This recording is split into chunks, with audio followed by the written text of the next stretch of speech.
ஒரு மகிழ்ச்சியான செய்தி. இதயம் நல்லெண்ணெயின் விலை லிட்டருக்கு ரூபாய் 105 குறைஞ்சிருக்கு.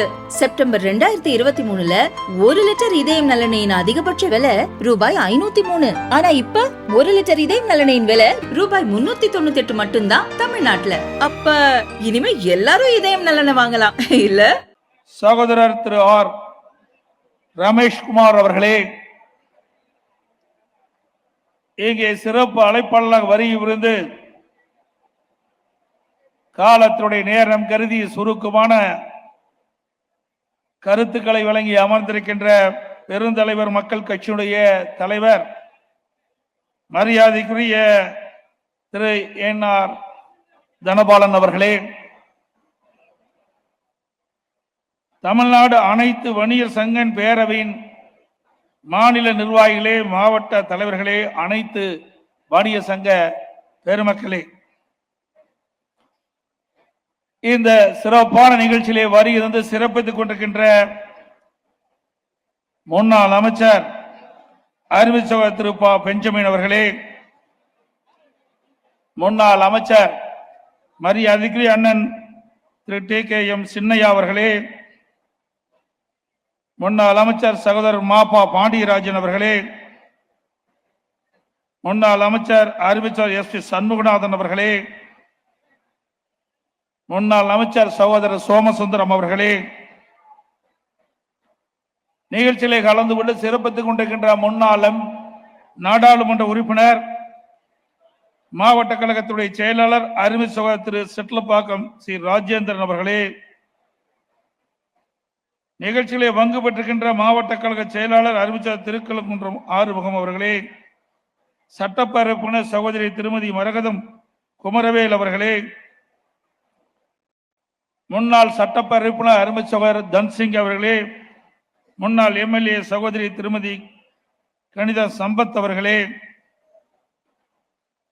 மற்றும் வரி என்று சிறப்பித்துக் கொண்டிருக்கின்ற கழகத்திலே பல்வேறு பொறுப்புகளை வைக்கின்ற நிர்வாகிகளே, இந்த பகுதியுடைய மாமன்ற உறுப்பினர் அவர்களே, இந்த பகுதியினுடைய கழக பொறுப்பாளர்களே, மேடைகளை வீட்டுக்கின்ற வணிகர் சங்க பேரவையினுடைய நிர்வாகிகளே, கழக பொறுப்பாளர்களே, அனைத்து மகளிர் அரசியல் கட்சியினுடைய தலைவர் சகோதரி திருமதி ராஜேஸ்வரி பிரியா அவர்களே, வரியிருந்து சிறப்பித்துக்கின்ற கழக உடன்பிறப்புகளே, வணிக பேரவை நிர்வாகியினுடைய குடும்பத்தைச் சேர்ந்தவர்களே, பத்திரிகையாளர்களே, ஊடக நண்பர்களே, அனைவருக்கும் என்னுடைய முதற்கண் வணக்கத்தை இந்த நேரத்தில் உறுத்தாக்கி, இரத்த குழாய்கள் எப்படி உடல் முழுவதும் பரவி சென்று மனிதனுக்கு தேவையான சக்தியை தருகிறதோ, அதே போல் நாட்டில் உள்ள ஏழை எளிய நடுத்தர வசதி படைத்து என்று அனைத்து மக்களுக்கு தேவைப்படும் உணவுப் பொருட்களின் தேவையை பூர்த்தி செய்யும் விதமாக மாநிலம் முழுவதும் அனைத்து இடங்களிலும் நிறைந்துள்ள சிறு வணிகர்கள் உங்கள் அனைவருக்கும் என்னுடைய முதற்கண் வணக்கத்தை மீண்டும் ஒருமுறை உரித்தாக்குகின்றேன். ஒரு நாட்டினுடைய பொருளாதார வளர்ச்சி அந்நாட்டின் வேளாண்மையும் தொழிற்சாலையும் அடிப்படையாக கொண்டே நிர்ணயிக்கப்படுகிறது. விவசாயிகள் தங்கள் இரத்தத்தை மண்ணிலே வியர்வையாக சிந்தி உற்பத்தி செய்த உணவுப் பொருட்களையும் தொழில் நிறுவனங்கள் உற்பத்தி செய்த பொருட்களையும் நாடு கொண்டு சேர்த்து மணியில் ஈடுபட்டு நாட்டின் பொருளாதார சக்கரத்தை செவனே சுழல வைத்துக் கொண்டிருக்கும் வணிகர்கள் 42வது வணிகர் தின விழாவில் கலந்து கொள்வதில் நான் பெரும் மகிழ்ச்சி அடைகின்றேன். வணிகம் என்பது அக்காலத்தில் பண்டமாற்று முறையில் நடைபெற்றது.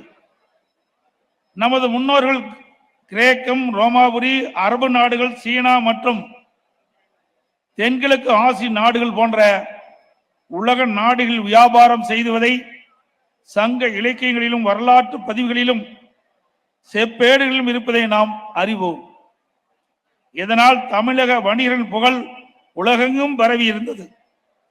இதன் மூலம் பண்டைய காலங்களிலே தமிழக வணிகர்கள் உலக புகழ் பெற்றிருக்கிறார் என்பது குறிப்பிடத்தக்கது. சீனர்களே நமது வணிக திறமையை பற்றி அறிந்து கொள்வதற்காகத்தான் அவர்களது நாட்டிலிருந்து யுவான் சுவாங் போன்ற தூதுவர்களை நமது இந்தியாவிற்கு அனுப்பி நமது வியாபார திறமைகளை அறிந்து கொண்டனர். பொன்மனச்சம்பல் புரட்சி தலைவர் எம்ஜிஆர் அவர்களும் அம்மா ஆகிய இருவருமே வணிகர் நலனில் அதிக அக்கறை கொண்டவர்கள். சில்லறை வணிகத்தில் அந்நிய முதலீடு என்ற நிலை வந்தபோது பாராளுமன்றத்தில் அந்த மசோதாவை ஆரம்ப நிலையிலே அனைத்து இந்திய அண்ணா திராவிட முன்னேற்ற கழகம் எதிர்த்து ஓங்கி எழுப்பிய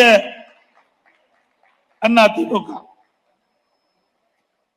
எனது தலைமையான அம்மாவின் அரசு வணிகர்கள் வேண்டுகோளுக்கு இணங்க இரவு 10 மணிக்கு மேல் கடைகளை திறந்து தொடர்ந்து வியாபாரம் நடத்த சிறப்பு அரசு உத்தரவு ஒன்றை வழங்கியது நினைவூட்ட விரும்புகின்றேன்.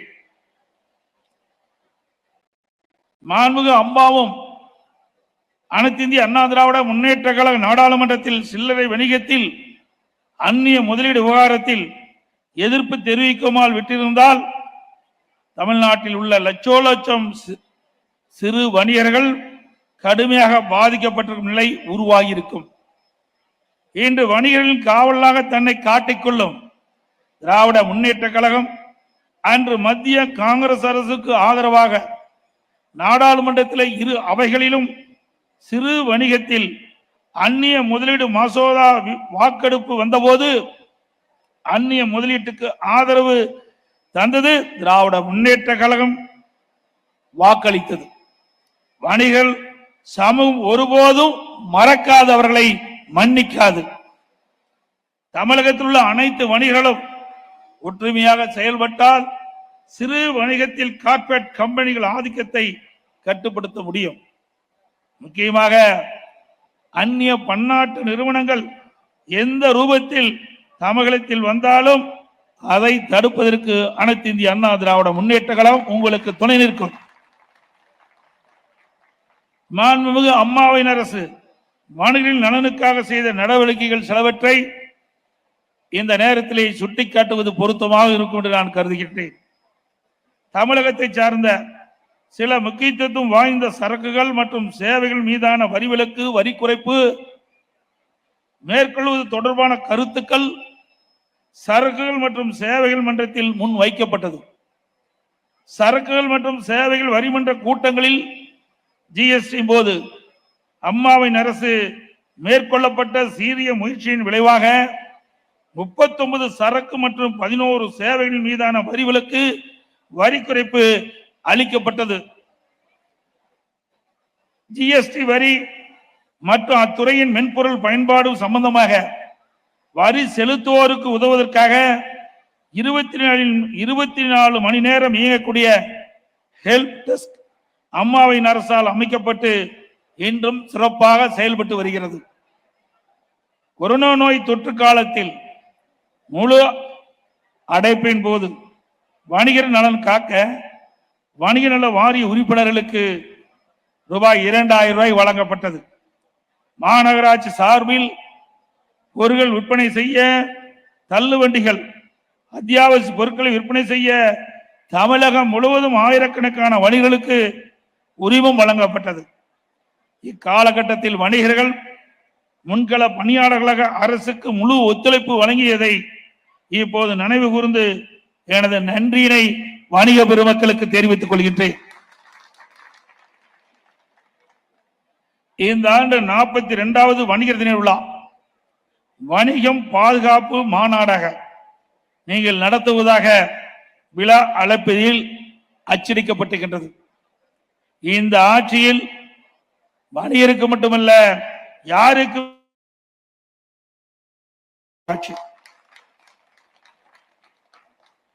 குறிப்பாக வணிகர்கள் அவர்களது வணிக நிறுவனங்களில் அடிக்கடி தாக்கப்படுவது ஊடகத்திலும் பத்திரிகையிலும் பார்க்கிறோம். இந்த ஆட்சியிலே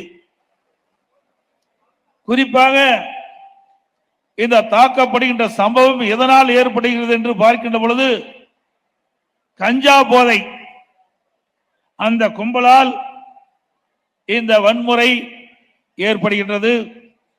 அதோடு ஆளுங்கட்சியினரால் மாமூல் வியாபாரியிடமிருந்து வசூலிக்கப்படுகிறது. பூட்டியிருக்கும் கடைகளில் இந்த ஆட்சியில் கொள்ளை போவது தொடர்கதையாக இருந்து கொண்டிருக்கின்றது. சரியான பாதுகாப்பு இல்லாத ஒரு சூழ்நிலை. காரணமின்றி உள்நோக்கத்துடன் அரசு அலுவலர்கள் வணிக நேரத்தில் தொடர்ந்து ஆய்வு என்ற பெயரில் வியாபாரிகளை துன்புறுத்துவது என்று ஒவ்வொரு நாளும் ஊடகங்கள் வருகின்ற செய்திகளை பார்க்கின்ற பொழுது வேதனையாக இருக்கின்றது. எதை நாங்கள் வன்மையாக கண்டிக்கின்றோம். திமுக ஆட்சி எப்பொழுதெல்லாம் வருகின்றதோ அப்பொழுதெல்லாம் சமூக விரோதிகளால் வணிகர்கள் தாக்கப்படுகின்ற சம்பவங்கள் அதிகரித்து வருகின்றது. அனைவரும் அறிந்ததே இது. ஸ்டாலின் ஆட்சிக்கு வருவதற்கு முன்பு திமுக புரோட்டா கடை தாக்குதல், கைபேசி கடை தாக்குதல், அழகு நிலையம் நடத்தி வந்த பெண்கள் மீது தாக்குதல் என்று பல தாக்குதல் அன்று அணிவகுத்தன. ஆட்சிக்கு வந்த பிறகு விழுப்புரத்தில் ஃபேன்சி ஸ்டோரில் போதை ஆசாமி தடுத்த வியாபாரியை கொலை, கஞ்சா போதை ஆசாமிகள் அந்த ஆசாமியில் கடையிலே நுழைந்து வணிகர்களை தாக்குவது, இதனால் மிகப்பெரிய பாதிப்பு ஏற்பட்டது. அதே போல காஞ்சிபுரம் போன்ற ஒரு சில நகரங்களில் வணிகர்கள் சமூக விரோதிகளால் தாக்குவதை தடுக்க தவறிய அரசுதான் வடியா திமுக அரசாங்கம். ஆர்ப்பாட்டம் செய்வதை இங்கு வருகின்ற வியாபாரிகள் யாரும் மறந்திருக்க மாட்டார்கள். இதையெல்லாம் கண்டித்து 1989 கொத்தவால் சாவடியில் வணிகம் செய்ய சென்ற வணிகர்களை சமூக விரோதிகள் தாக்கிய போது வணிகர்கள் ஒற்றுமையாக மறைந்த திரு வெள்ளையன் அவர்களது தலைமையில் கொளத்தூர் திரு ரவி உள்ளிட்ட அனைவரும் ஒன்று சேர்ந்து தடுத்ததையும் 1997 கோயம்பேடு வணிக வளாக நுழைவு வரியை எதிர்த்து மாபெரும் போராட்டம் நடத்தியதையும் திமுக ஆட்சி அதிகாரியால் இருக்கும் போது இது போன்ற நடந்த முக்கிய நிகழ்வுகள் தமிழ்நாடு அனைத்து வணிக சங்கங்களின் பேரவையின் நிர்வாகிகள் எனக்கு எடுத்து கூறினார்கள். திமுக எப்போதும் வணிகர்களுக்கு எதிரான கட்சி. திமுகவினருக்கு சாதகமாக உள்ள ஒரு சில வணிகர்களை பயன்படுத்தி வணிகர்களிடையே பிளவு உண்டாக்குவதற்கு திமுக கைவந்த கலை. திமுக நாட்டின் பொருளாதாரத்திற்கான முதுகெலும்பு வணிகர்கள். உற்பத்தியாளருக்கும் வாங்குவோருக்கும் இடையே அச்சாணியாக திகழ்வது நமது வணிகர்களே. அவள் நலனை பாதுகாப்பதில் அனைத்து இந்திய அண்ணா திராவிட முன்னேற்ற கழகம் எப்பொழுதும் உங்களுக்கு உறுதுணையாக இருக்கும்.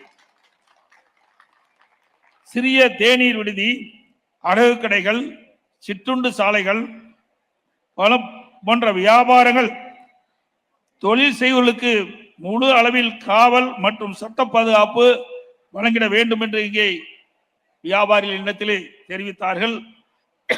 அதை எங்களுடைய ஆட்சியிலே முழு பாதுகாப்பு கொடுக்கப்பட்டது. மீண்டும் ஆட்சி வளர்ந்த பிறகு இந்த கோரிக்கைக்கு நிச்சயமாக அண்ணா திமுக செவிசாய்க்கும். நீங்கள் வைத்த கோரிக்கை நிறைவேற்றப்படும். நவீன தொழில்நுட்ப வளர்ச்சியில் பாதிக்கப்படும் சுதேசி வணிக நிறுவனங்களுக்கு முழு அளவில் வரி விலக்கு அளித்து அந்த நிறுவனங்கள் அரசு காத்திட வேண்டும். நேர்மையாக வரி கட்டும் வணிக நிறுவனங்களையும் வணிகர்களையும் அனைத்து இந்திய அண்ணா திராவிட முன்னேற்ற கழகம் பதவி ஏற்கும் போது அரசின் சார்பில் கௌரவிக்கும் என்பதை மகிழ்ச்சியோடு இந்த நேரத்தில் தெரிவிக்கின்றேன். வணிகர்கள் லாரியில் சரக்குகளை கொண்டு செல்லும் போது அதிகாரிகள் நடத்தப்படும் சோதனையின் போது ஏதேனும் குறைபாடு இருப்பின் லாரியில் உள்ள மொத்த பொருட்களுக்கு ஈடாகவே அல்லது பொருளின் மதிப்பில் 2 மடங்கோ அபராதம் விதிக்கின்றனர் என்று வியாபாரிகள் என்னிடத்தில் தெரிவித்தனர். இது தவிர்க்கப்பட வேண்டும். உண்மையிலேயே தவறு நடந்திருந்தால் விடுபட்ட பொருட்களுக்கு அபராதத்தை விதித்தால் சரியாக இருக்கும். அதுதான் முறை. 2 வருடங்களுக்கு முன்பு வணிகரிடம் என்னிடம்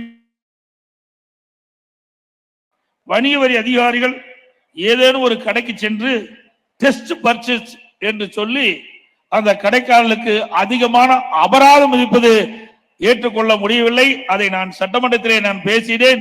இப்பொழுது அது குறைக்கப்பட்டிருப்பதாக என்னுடைய கவனத்திற்கு வந்திருக்கின்றது. நாட்டு மக்களின் இரு கண்களாக திகழ்பவர்கள் வேளாண் பெருமக்களும் வணிக பெருங்குடி மக்களும் தான். வேளாண் பெருமக்கள் மக்களின் வயிற்றில் பசிய போக்கும் உணவுப் பொருட்களை உருவாக்குகின்றார்கள். வணிகர்கள் அவைகளை மக்களிடம் கொண்டு சேர்க்கும் பணியில் தங்களை ஈடுபடுத்திக் கொள்கின்றார்கள். இரு தரப்பினரும் நாம் நன்றி கூற கடமைப்பட்டிருக்கின்றோம். அரிசி, பருப்பு, சமையல் எண்ணெய் என அனைத்து உணவுப் பொருட்களின் விலையும் வெண்ணெய் முட்டும் அளவுக்கு வேண்டிய தினம் இந்த ஆட்சியிலே உயர்ந்துள்ளது. கட்டுப்படுத்திய தவறிய அரசாங்கம் திமுக அரசாங்கம். வணிக பெருமக்கள் தலையில் பழியை சுமத்துகிறது. விலை ஒரு பக்கம் ஏறினால் அதை கட்டுப்படுத்த அரசு தவறிவிட்டது. ஆனால் வியாபாரி மீது இந்த அரசு பழியை சுமத்துகின்றது. இது கையிலாகாத ஆட்சியாளர்களும் இரட்டை வேடத்தை வணிகர்கள் புரிந்து கொள்ள வேண்டும், மக்களிடம் எடுத்துக் கூற வேண்டும். ஆட்சியில் இருந்தாலும் இல்லாவிட்டாலும் வணிக பெருமக்களுக்கு உறுதியாக இதய சக்தியோடு செயல்பட்டு வருவது அனைத்து இந்திய அண்ணா திராவிட முன்னேற்ற கழகம். இங்கு வணிகர்களாகிய உங்களிடம் சுட்டிக்காட்ட விரும்புகின்றேன். மக்கள் விரோத இந்த ஸ்டாலின் மாடல் அரசு விரைவில் அகற்றப்பட வேண்டும். வணிக பெருமக்களும் எங்களுக்கு முழு அளவில் ஆதரிக்க வேண்டும் என்று இந்நாளில் வணிக பெருமக்களுக்கு வேண்டுகோளாக வைக்கின்றேன். அனைத்து வணிகர்களும் ஒற்றுமையுடன் செயல்பட வேண்டும். இவ்விழா மற்றும் வணிக பாதுகாப்பு மாநாடு சீரும் சிறப்புமாக நடைபெற உழைத்த தமிழ்நாடு அனைத்து வணிகர் சங்கங்களின் பேரவையின் அனைத்து நிர்வாகிகளும் பாராட்டுகின்றேன். மேலும் 42வது வணிகர் தின விழா மற்றும் 7வது மாநில மாடு மிக பெரிய அளவில் வெற்றி பெற நான் வாழ்த்துகின்றேன். மிக சிறப்பாக எழுச்சியாக இந்த வணிக பெருவிழா நடைபெற்றதற்கு உளப்பூர்வமாக வாழ்த்துக்களை தெரிவித்து விடைபெறுகின்றேன். நன்றி, வணக்கம்.